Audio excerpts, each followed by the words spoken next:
It's the Ginge Show. All right, today somebody I am very excited to interview, a man that is all 417. He's repping right here. You already know who it is. Keith Cash, welcome to the Ginge Show. What's up, y'all? Hey, I'm glad to be here, man. Thanks for having me. You are welcome. Now, I want to start out with telling people how I saw you in real life. Okay. There was a giant turkey in our neighborhood. And I mean, you would think that I had never seen a turkey because we were running, chasing it. We get down the street, turn, I'm looking at the turkey, and all of a sudden I look over, I see this like tattooed guy with a beard, and I'm like, he looks real familiar, and there are not a lot of guys that look like him, and it was you. Yes, sir. And that that's was the studio, crazy right? That day, though, with the big turkey. I mean, freaking 3 or 4 foot tall, walking around the neighborhood. That was crazy. I mean, I thought the turkey was rare, but then I saw you, and I didn't talk to you that day, but I was like, my daughter knows who you are too, and I was like, I think that was Keith Cash, right? She was like, I think. Then she started rapping some of your lyrics, and I was like, okay. Hey, that really makes me feel good. I love hearing stuff That's like amazing, that, man. I right? appreciate that. Yeah. They just rolled straight out of her mouth. That's cool. So then I decided, like, wow, I think that is really where he lived. So I stalked you for about a week and a half. I drove by the house, and I thought, if I drive by and he's out there, I'm just going to stop, as creeper as that is. But one day I was walking, and there you were. Yeah. There I'm you glad were. You came by. I feel like it was meant to be. Well, to come find out we have so much in common. Yeah. And then, you got your show going on, and I was like, dude, I want to be a part of that any way I can help, or just be, start linking up with you and working. So yep. Here's how I'm going to ask this. Let's ask a, minute or two version of where you're from, how you got to right here. I know that's a crazy question, but just the come up story.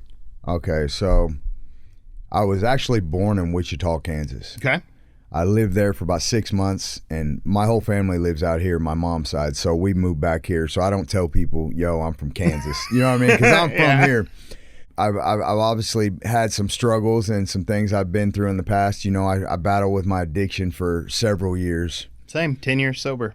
Congratulations, man. Yep. I'm coming up on 8 in July. Yes, that is what's up. It's been a life-changing deal for me. So I roof houses. I've been roofing since I was 18, on and off.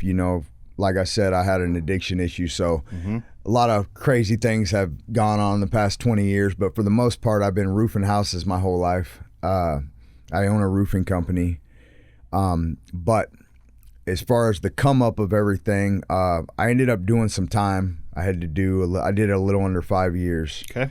So, and for drugs, for possession and distribution and tampering with motor vehicles, that kind of stuff that all goes hand in hand together. Tomfoolery. Yeah, all this stupid stuff. I had plenty of chances in the past, got the slap on the hand, got the probation and all that. And then, they finally said, you're going to go sit down for a while. Long story short, I've always been a rapper since I was a kid. I've always rapped. And I knew I was good at it. And even in my drug days, I always thought I was the best. I'm like, man, I should be up there. I should be making money doing this. But I never had myself together to where, you could actually do something. But anyway, so while I was locked up, I was kind of preparing for this to be my comeback when I got out.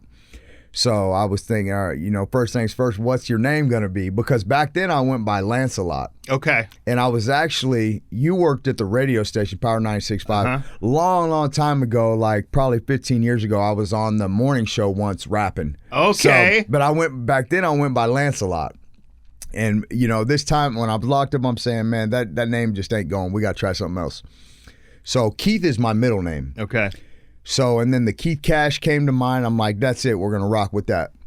Anyway, I got out, and the first thing wasn't, let's go make a song. I was living at a sober living place. I didn't have anywhere to go or nothing. So it was square one, You were like starting the relationship with your friends and family, like from the beginning, I'm assuming. Yep. Trying to, see who I still had in my life, that was still even wanting to mess with me. Yeah. Because at this time, I've already burnt bridges with family, friends, good people I lost in my life for me being, a jackass. Well, and from something that I don't think a lot of people know that haven't been in the addiction world is for your friends and family to turn their back on you at a certain point is what they should do. Yeah. That's like literally the way to help you. And that's so hard crazy. for them too. Yep. Oh, it's so hard. You know, some people it's easier than others, Yep. but people that really love you, they don't want to. Yeah, it gave me chills when I said it because that is not what your parents want to do. Like Nobody but wants it to do is what is the correct move. And that's what, you know, got me. I wound up being homeless, you know, living on the streets for over a year, literally homeless. Something I'd never want to go back to. Yeah. But things got rolling. I was in a sobriety home. I was there for, 9 months. Finally started to get my shit together. Got a little job, and I was working. Became a house manager at the place, so things were going good. Mm-hmm. Then I met my wife at we're married now, but at that time I met her at church. I can So- tell you really love your wife too. Yeah, I love my wife. Yeah, I Shout can out tell to my that. wife. She's amazing. She's been standing by my side for, we're celebrating 4 years to married here in a couple months. So shortly after we moved in together, we got married. We still live in the same place. We got married at our house. We're still living there right now. She didn't know I was a rapper, Really? even when I married her. Really? Yeah, I broke it down to her. I said, listen, by the way, I'm a rapper and I'm about to start back up again. She's like, okay. You know what I Yeah, mean? well, yeah. Yeah, I can imagine that So- kind of took her by surprise. And I'm sure she's thinking, this guy, you know what I mean? Look, whatever you want to do, go ahead. But she didn't know how serious I was about it. I had the studio set up, and because I know how to make a studio pretty fast, so I started making songs and like a song every week.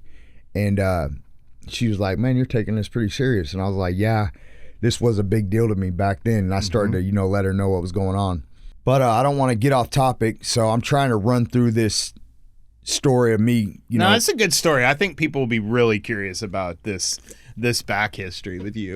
Yeah, I want to I be don't kind know of if quick you've about gotten a it. chance to tell all of this stuff. No. Yeah, that's why I another go for reason it. I'm excited to be I know, here. it's good. This is great. I started putting out music, and when I first started back up, I was more Christian rap than I was country rap. And when was this? Are we over This 2 was, years ago? Yeah, a little bit over 2 years Okay. ago, about 3 years Okay. ago. I'm a Christian, but I'm not the greatest Christian ever by any means. You know, I'm not the by the book perfect one by any means. I got a lot of stuff to work on, but I noticed that, in the Christian rap lane, you got to be all the way together, at least for the most part, walking that straight and Right. narrow line. There's no, Not just the lyrics, like the full. And after I started making some songs, my producer now, Eddie Robinson, shout out to Eddie Robinson. Yeah, shout out to Eddie.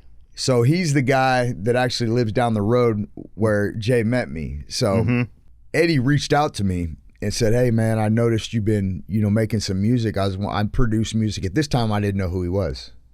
Gotcha. And then I got to looking in, I'm like, holy shit, this guy produced, Some big Welcome to My songs. House, some of the biggest songs in the country rap genre. I had made my first country rap show in Tennessee. I went out there to perform for Marcotic at his birthday bash. On the way back, when I was there, I met a guy that said, "Hey, I know somebody that lives up in Springfield. I'd like to link you up with him. His name's Eddie Robinson." I said, "That'd be cool."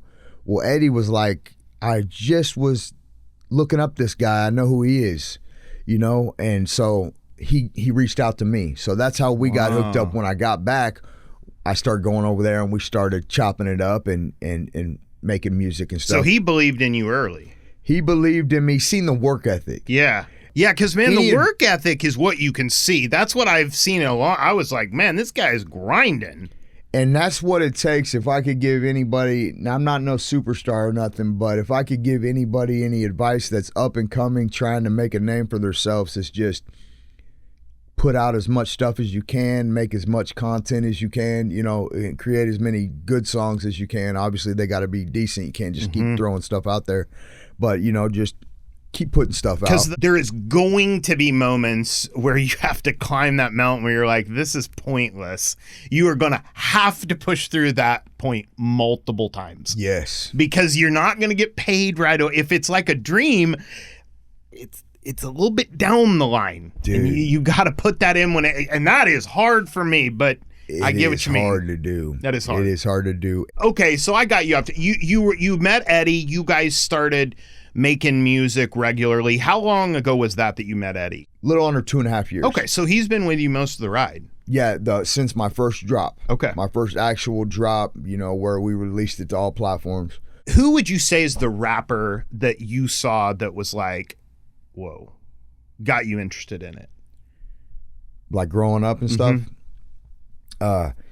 Eminem was, he kind of, for the white boys trying to rap, he kind of I nearly thought, how could it not be? Eminem was, and my style's not really Eminem style, really. You know what I mean? Yeah, you have more of a, I would have to define it. It's just, I'm not like, he's not my favorite type of rapper by any means, but I have so much respect for him because he kind of opened the door for the white boys to try, try to rap. Yeah. Would you just call country rap the genre that you do? Is that what you would actually just call it straight up? Yeah. I don't, the more I make music and stuff, I don't say that I fit on the example of country rap. I don't think, I have some good songs that can be country rap, but I noticed that the country rap lane has the biggest independent fan base. And I knew that I have a lot in common with those type of people because I lived in Sparta, out in the country in Sparta, Ozark. You know what I mean? My parents and one of my daughters lives in Sparta. I went to Sparta High School for a little bit when I moved back. So I got that in my roots. You know what I mean? I love the country. I love the city too. I don't think people get that creating a genre for yourself is actually so people can find you. It's not even really to define yourself. Right. It's so people can find you, because I think a lot of people want to say, I don't fit in a genre, but you kind of have to for people to find you. There's really no way around it.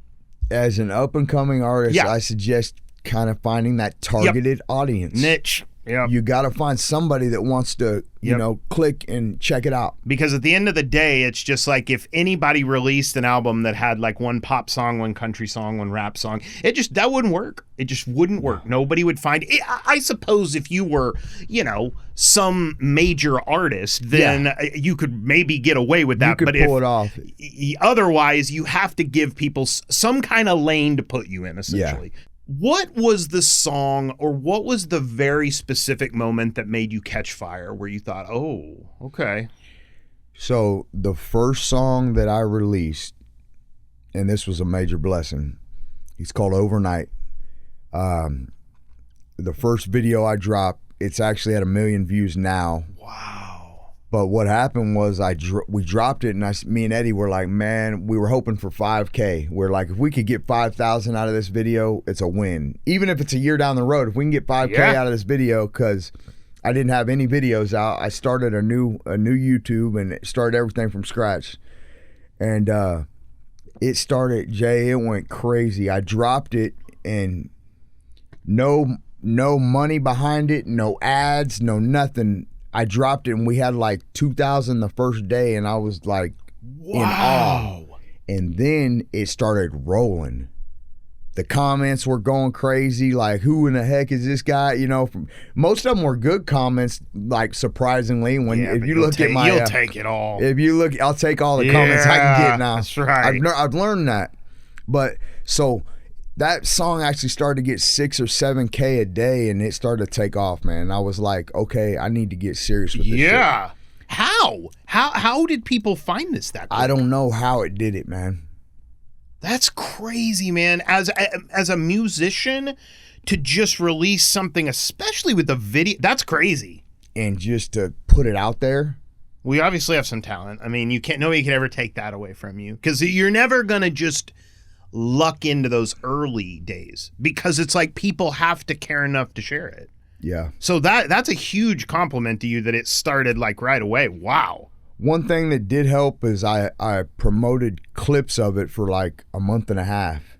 And I usually, nowadays, I don't do it. I'll say, hey, I'm dropping a song today at 9:30 a.m. Tune in, meet me there.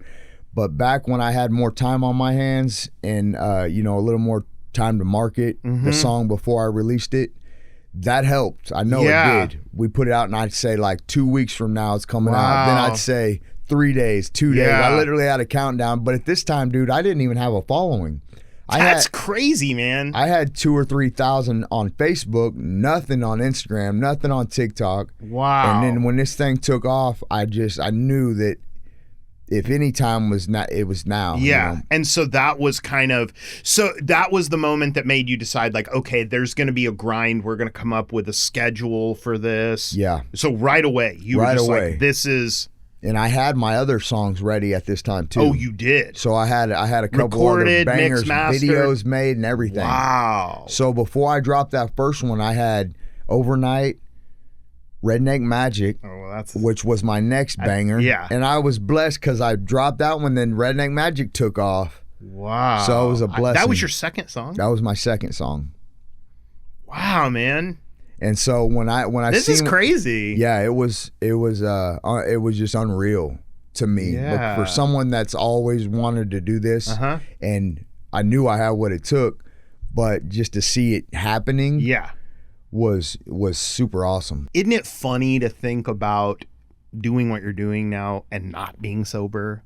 Like, of course you're sober now. Like, you know, there ain't no way you could do it. No, you know? You don't even, grind is not, it's not even in your world. Like, you know, not being sober for people that have an issue with that kind of stuff is like, you know what, tomorrow I'm gonna make this rap song and then I will. It's all in the future. I will. Yeah. Where now, all right, man. So that's crazy. Redneck Magic was your second song. I think it's your second biggest or your biggest. That's my second big stream wise and video wise. It's like second and third. Never Back Down is Never Back Down. That's your number one. All right, so you had those first. That's what. And you started your YouTube with that video. Yes. All right, so tell me this. One thing that's really interesting is you have a lot more video content for your music. In fact, I don't think you have any music that doesn't have video content, correct? Even if it's just social. So I have like 2 or 3 songs that I just pushed out to all platforms. But that's it, right? That's crazy. Out of close to 70 or so. I think you can say a lot about that, clearly. Now, I've asked another artist, Bray, this, but which do you think is more important, the full-length videos or the clips? The reels, yeah. The clips. Yeah, it's got to be, right? It kind of sad, right? But it is. It is. I know. I mean, if you didn't say that, we were going to have to dig a lot deeper because, the reels. Okay. Just to be able to get some views on YouTube is crazy. It's different. Right. You know, to get it off a full music video is hard to do. So I knew that we were in there, but the reel, and to answer your question, I definitely think the reels are more powerful. It's the same with this. I mean, it's like great if people come watch the full interview, amazing, but the reality is the 2 or 3 clips that are the best from whatever happens here are more important than the whole rest of the thing, which is sad, but it just is what it is. It just is what it is. That's a part of this new world that I've just had to accept, is that short form, it may change down the line again. You never really know. But right now, the short form is the most important. Okay, I got a question for you. This is a side. You have several videos with a microphone in the center of the screen. How you getting that up there? Somebody holding it over the camera guy's head? No, I actually went and bought it's like a stand that like brings it over. Stand, it goes up and then it comes out about 6 or 7 feet, and then you hang it. Okay. When you do put as many videos out as I do, you got to try to have something new. Yeah. You know, and all my videos, if you look at them, they're run and gun videos. Like they're not scheduled. And somebody that's shooting them with a good camera. My guy that shoots the videos is the best. Yeah, he's got something Chance good. Brown. Shout out to both my video guys, Chance Brown. You're amazing, brother. And Carlton Banks, he's one of the best in the game as well. So I'm blessed to have both of them shoot my videos. Because cameras are clearly very good. Oh, yeah. Yeah. All the and camera they know work, what to do with them. Clearly. Them guys, yeah. they're but awesome. it makes your social media look so pro. Those little things, they really add up. And really, you know what it is? It's like you nearly have to tell people to take you seriously. It's like those things, the little details that nobody can put their finger on, when you add 3 or 4 of those together is what makes something look professional. Yeah. And it really is. It's like the lighting, the camera that's used, the focus, the f-stop, it's just all of it, everything adds up. Yep. Do your listeners, like, do your fans know about your history, like, with addiction? You know, some of them do, but I haven't. I'm working on this, honestly, working on opening up and being a little more personal with my people. You know, that's something I got to work on. Well, so hey, a lot of them don't know, and this is part of it. Honestly, this is great. Yep. And I think people will be really excited to know this back history because honesty is just where it's at, man. I feel it's like a part of what we have in sobriety is just like to tell the story. It's just, that's what gives the next guy hope, right? Yeah, it's you know, inspiring others that ain't clean like we are, and seeing us do what we've been always wanted to do, you know. Yep. I saw the lava lamp just made its first bubbles. I forgot to turn it on early enough. I have to give it on 1 hour before the interview, so it. Oh, you gotta let it warm up. Yeah, you gotta let it warm up, and these things are like on fire. So be careful if you ever have one. All right, man. This is something I have been so excited to ask you about. All right. When did you start getting tattoos? Obviously, you are what I would call blasted. I don't know what the correct. When did you start getting them? I mean, I had a few. I had most of my tattoos I started getting when I was in prison. Okay. I had a few, like I had 4 or 5 little ones. But when I got in prison and everybody's got tattoos and that's the only thing to do in, you know, downtime is get tattoos and stuff, which I'm not saying I'm proud of all of them by any means, but you know, that's when I started getting inked up. All right. So tell me about the face tats. When did you start getting those? Then? Prison. Do you feel like people treat you differently because of that? Like if you're walking in a Walmart or something? Yeah, I do. I think sometimes I surprise people. I believe that. They're like, they look at me and automatically going to judge. Right. But if I can talk to them and stuff, then you're very well spoken. They don't mind, you know what I mean? They seem to, as long as they know that I'm like a good dude, you know, then they look past it. But I don't really regret any of my tattoos. My cross, it reminds me, you know, where I need to be. You know, I got to stay right with God, and people know I'm a believer. Yeah. You know, so that was that. My mom's like, you know, people are like, you know, my family and stuff, they're like, dang, you went all out and got the cross on your face. It's like, yeah. But I don't regret any of them. Right. I got hope on right under here. Yep, hope, and then I got faith up here somewhere. Microphone next and to then the a mic. And then what's just on little the other stuff. side? What's this one? A music note. A music note, yep. And then on the side of my head, I got my favorite scripture, Psalms 23. I've been wanting to ask somebody this question for so long of just, I've wondered how much tats above the face, and I'm about to interview somebody too that has the complete like neck sleeve, I don't know what you would call it, but I have just wondered how much having that on your face, if it would make people treat you differently. Well, it also, like, before anybody goes and gets face tats, I mean, you got to think about what your career is, what kind of job you have. Yeah. Now, with my record and my work history, like, I know I'm going to be a roofer. I'm going to be in the construction game, or I'm going to be a rapper, or I'm currently both. Yeah. But the tattoos aren't as big of a deal in those 2 lines of work. You know, as opposed to somebody that's going to, you know, sit at a desk or even be somebody big, that CEO of someplace, you know. Sales. You know, you definitely want to keep all that in mind. Yeah, I think that's great. I mean, I just really wanted to ask somebody that because I was watching a season of Survivor recently. One came out that had people on from the past, and there was this guy on that in my mind I thought, wow, that guy is tatted a lot. And then he came back on 10 years later, and I'm like, that's like literally 10 tattoos. That's nothing. Culture has just changed so much that having tattoos, I mean, this is nothing. And so I've been curious to see how that would affect life. I mean, I figured you would say exactly what you did, that once people spoke to you, it would be different, but I've just wondered. Not everybody wants to have to deal with that, though. Yeah. Like, you're already getting judged before you meet them and stuff. So, Like, I don't recommend people to go get tattoos all over their face by any means. I think it's interesting, too, to hear your backstory because a lot of people, younger people, want to be a musician or something, and that's their motivation to do it. And that's, I think, what you're saying is that probably shouldn't be your early motivation to do that. Yeah. Yeah. And more just to expect. I think it's an interesting subject to me because I see young people sometimes get tatted up in a level that I'm like, wow, I don't think they're thinking about the rest of their lives with this. Cool. You got to keep it, especially if you're, even if you got dreams to be a manager somewhere or something like that does play a part. Yep, for sure.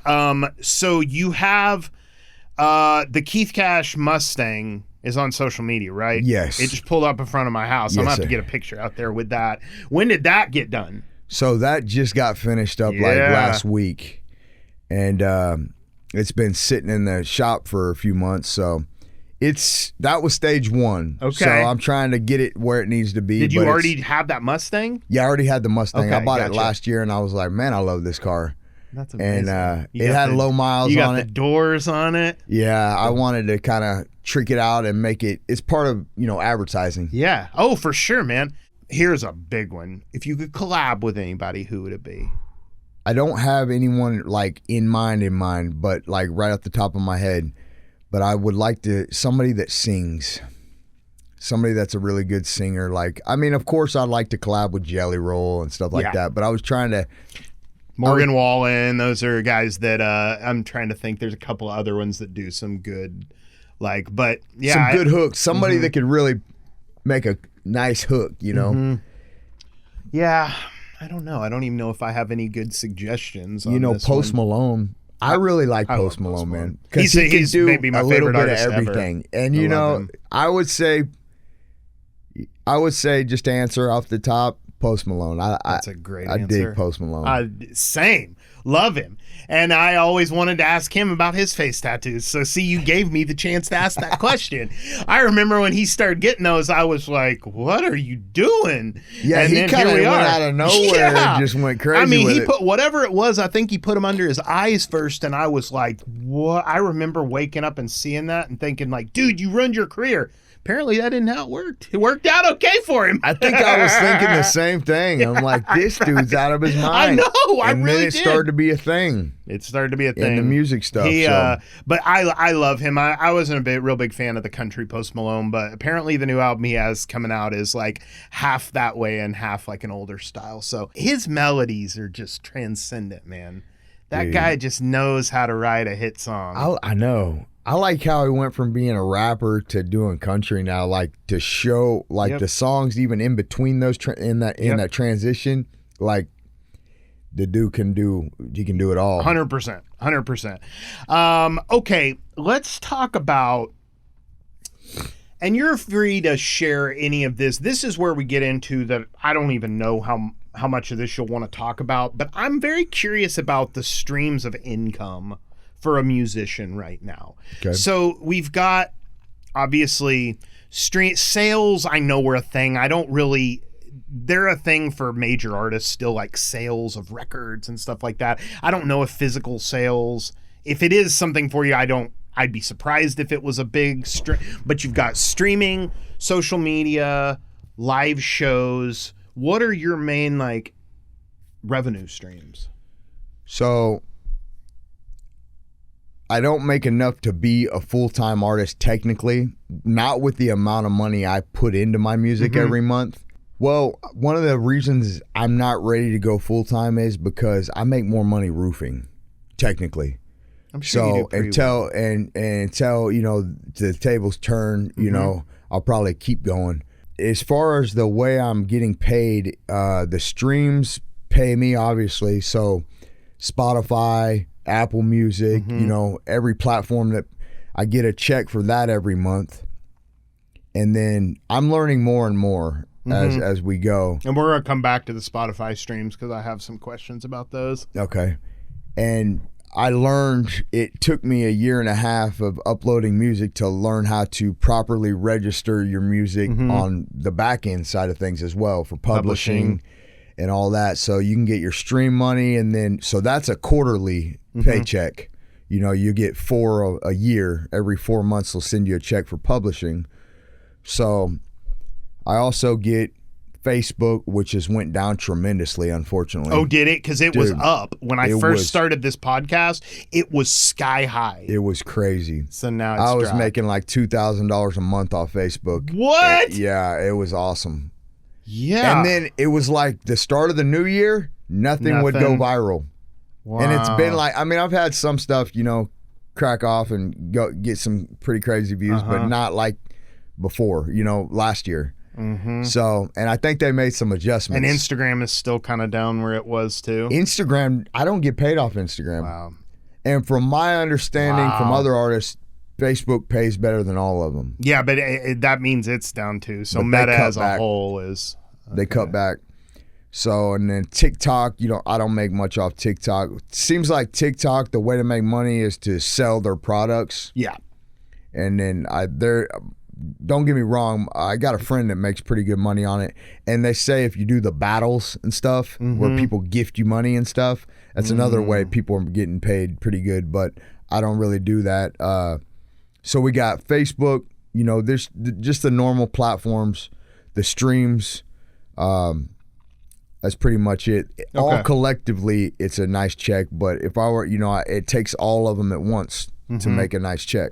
So let's go to. I looked up some stream information because I don't know if people know Spotify. What I found, and you can tell me if you think this is about right. What I found is that one stream on Spotify pays 0.003 cents. So that would mean 1,000 streams, $3. 100,000 streams, $300 to $500, and then 1 million streams would be $3,000. Do those numbers seem pretty right? They're a little low. They're a little low. Yeah. Okay. Because that was the best. That was the best estimates that I felt like I could find. I think people have in their mind that it probably pays a lot more than that. I'm getting about 1 million streams, close to 1 million streams a month with all my stuff combined, and it's bringing in anywhere from 4,000 to 6,000. Wow, you heard that here first. That's actually some good information, I feel like, because people need to know that. I respect you for telling that too. I don't think it hurts anything, but I do think people will find that interesting because there's not much information out there. No, I mean, I don't know. I'm not being like super detailed about how many streams I get because I don't know exactly, but I know I'm not getting over 1 million probably. And you have, I think I looked, 100,000 monthly. Yeah, 100,000. Dude, that's incredible. I just cracked 100,000, so I'm like stoked about it because I've been in the 80s. Well, each time I leveled up 50s, 60s, like I sat there for a few months. Yeah, I was in the 80s and 90s for like 6 months straight.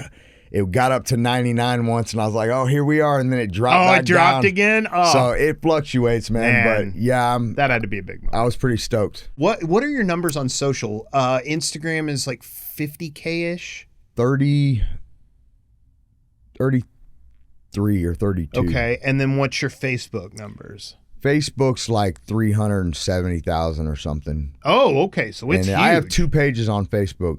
At first all I did was rock Facebook. Okay. Because that's like the platform old guys like me like. You know what I mean? Yeah, but that's I'm still old, interesting so I'm like that Facebook. You started there. So Facebook I was able to take off on fast. You wouldn't think that would work as well for the genre, vibe, rap. You wouldn't think. So that's really interesting. Yeah, it was a blessing. I just freaking started. Huh. So I have 2 pages on Facebook. Okay. And I started with my Keith Cash page, and I just started putting my stuff on both pages. Mm-hmm. Well, my Lance Patrick page started to surpass it, and it ended up, really, I went way past it because I put more attention. It was my personal page, and I liked being on it more than anything. So it has like over 350, and then my Keith Cash page has like 230 or something. But just a blessing to have that many followers. And the thing with Facebook is you can have that many followers, and you would think every video would go crazy, but they don't show it to you only I only get a certain amount of views unless it pops off. Yeah, man, it is. I talked about social media a lot when I started this, and having done it a lot more now, barely less confused because it just changes so regularly what feels like it works better that the best I can say is the same as you. Like, you just keep putting content out and you kind of just see what works, because it's pretty tough to know. And I've noticed some of my stuff go down, and I'm like, man, and then I'll call and talk to some guys on my team that are, you know, experts, and they just say, keep going. I know. You know what I mean? I'm like, all right. It's the answer to everything. It's just. And then I'll have people saying, well, you got fake followers. I'm like, no, I don't have any fake followers. You don't definitely don't have I've fake never followers. bought a fake that follower. I can spot. You know, I can spot them on people's. But pictures. it's just, you know, it's hard to try to figure the algorithm out. You know? And I can definitely tell you that collabing is the way to go, in the sense of, if you and I make cool content right here, we collab it, it goes to both of our viewers. Hopefully some of my viewers are like, wow, I like this, and then some of your viewers are like, wow, I just found out this information, let me go follow him. And it's just like, we trade viewers and followers. That's the ideal thing that I've seen in social media, is you find people you would like to collab with, and that is how you gain their followers. Vice versa, you give them good content. That's been the best thing I've found doing this. That was my goal, is I thought, if I have people on this that are interesting, that people would care about, I can make them an amazing piece of content, and then I will collab. Get viewers from there. And and that is the piece of the chemistry that I have found that works on it, because, you know, some of the people that have massive followings, guess what? They get the most views. Yeah. You know, it's kind of that simple. And bro, when I was blowing up on Facebook, I was steady. If you were to go to my Instagram page, it had like 800 followers, like that's so 400 views. The same one that would have 1 million views on Facebook would have 400 views on Instagram. And I hated it. So long story short, I kept pushing on there. Yeah. And then finally, after I got 1,000 followers on Instagram, then it started to actually kind of kick my stuff into the algorithm. Yeah. But until I got up to 1,000, it wasn't trying to let. That is really interesting. And it's interesting too with Instagram and Facebook, because they're both Meta, same company owns them. So let me ask you some of the lightning round questions. What is your biggest pet peeve? My biggest pet peeve is like just people being disrespectful. Just in general. Yeah. So and even to women, or just, you know, just simple respect. It just irritates me, man. Don't work for me. That just doesn't work for me on any level for me. Disrespect. I'm just very laid back about, like, if I dislike you, you have earned it. Right. That's I'm the same way, man. It's like, you have to really try to get on my bad side. So that's a great answer. What's your favorite brand? I'm a shoe collector. So my favorite are Jordans, and I've been collecting them since I was young, and I've lost my collection, restarted, and this and that. So, but I'm a major shoe guy. Jordan even makes golf shoes. Yeah, I'd have to say Jordan, just because I'm such a fan of his shoes and you know, collecting shoes and stuff. Yeah, I don't think anybody's gonna get mad at you for that one. All right, so if you woke up and all of a sudden your bank account had $5 million, it's time to make a big purchase, what would you buy? The first big purchase, this is probably not very exciting, but I would want to get that house. Just for the family. I want to get us all in, because if $5 million, I know I could buy the house that I want, and you know, to get right. But I would have to get a house for the whole family. You know, my wife, all the kids. I got quite a few kids. Not all of them live with me, but now I'm blessed. I got them all in my life. Yeah, you can have a room. Phone calls. Yeah, they can have their own room when they visit or whatever. I want to have a spot for everybody, because right now I don't have a room for everybody to come. If they were all come stay the night at once, it would not be good, you know. So that's good. Foch tried to save all of his, and I'm just like, what? It's an idiot. That's a little Easter egg for him to find in here. All right. What do you think's overrated? I hope nobody takes this the wrong way, but high school diploma. Now, for me, it is overrated. Not for everybody else. Interesting. Go, expound on that. Okay. I've never needed my high school diploma for anything I've done. But like I said, this doesn't just apply to anybody else. So when I said that, I'm being what is overrated for me, I would say high school diploma. And I don't know if that's comical or not, but like to me, I like to give you another answer. What's overrated is worrying about what somebody else thinks of you. Yeah. I don't know if that's something that's rated or not. I like both of those answers, but when you get to thinking like, you're rating what somebody thinks of you all the time. You know what I mean? And that's just a bad spot to be in. Well, yeah, and social media, you think, what is this hater gonna say when they see it? And you just like, it infects your entire thing. You definitely can't. On social media, if you want to put out like a good product, you definitely can't worry what people think of you in that way. Because if you think, oh, is this cringy? You're going to feel that way constantly. You look back at everything you did 2 months ago and you'd say, why'd I wear this? Why'd I say that phrase? You just have to accept that. Just keep putting it out. You're not going to go take it down, or you shouldn't. No. Like, you should just leave it. This is my progression. But that's easier said than done. That is. And you know what's funny about your high school diploma thing is, college degrees, I feel the same. I mean, these aren't saying people shouldn't go to high school or college, but like, they're not defining things, especially if you want to be an entrepreneur. In the entrepreneurial way of life, I don't think it's as big of a deal. But I don't want to knock people that are going to school right now. For one, my wife goes to MSU. Proud of my wife. She's kicking ass. And a lot of people that are chasing their dreams going to school, keep doing it. I'm not saying that's overrated by any means. No hate towards that. Absolutely. No, all right. So, this is a good one. If you have an answer, this one is the hardest of all of them. Okay. What is something you used to judge people for, but now you do yourself? So this is kind of a personal one, because it's like, I used to judge people for judging people.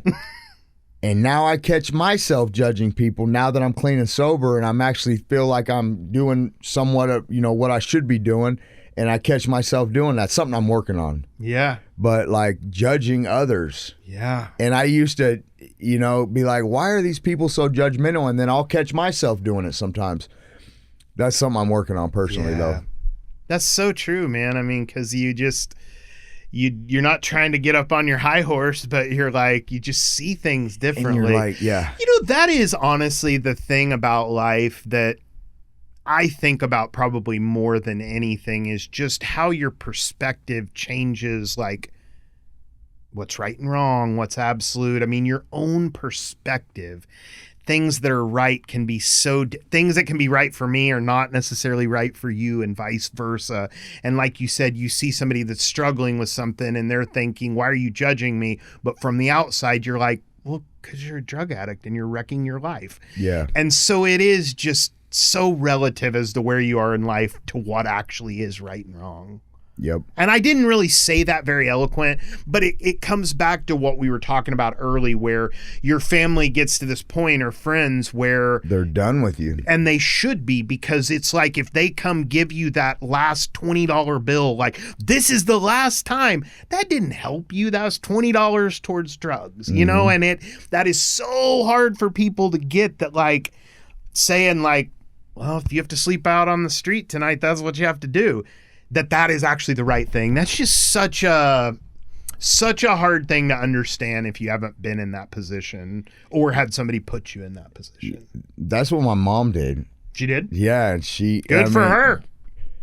My mom is probably one of the reasons I got myself together. Yep. I know she is, because she was done. Yep. She was done, and I don't have a dad. My dad died a long time ago, so I'm a mama's boy. You know what I'm saying? And for my mom to cut me off, that one hurt. That was like the real deal. Yeah. All right. What's your favorite TV show?